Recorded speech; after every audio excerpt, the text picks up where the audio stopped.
Kwa jina naitwa Stella William, ni mmoja wana kikundi wa Manda. Kwa kweli kikundi hiki nimenufaika kwa kusomesha watoto wangu. Watoto wangu wameweza kusoma, wajukuu zangu pia wamesoma, na pia naendelea kunufaika kwa mambo mengi sana. Kikundi hiki kimenifanya niwe jasiri kwanza.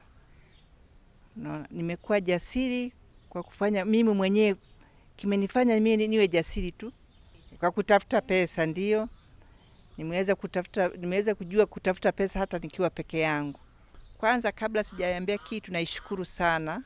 Nampongeza Mama Samia kwa kuwa na maono ya kuona kwamba hata kijijini kuna wamama wanahitaji msaada kutoka kwake. Hivyo naomba sana Mama Samia asituchoke. Tunamhitaji sana, atuangalie kwa macho yake yote kuona kwamba wamama pia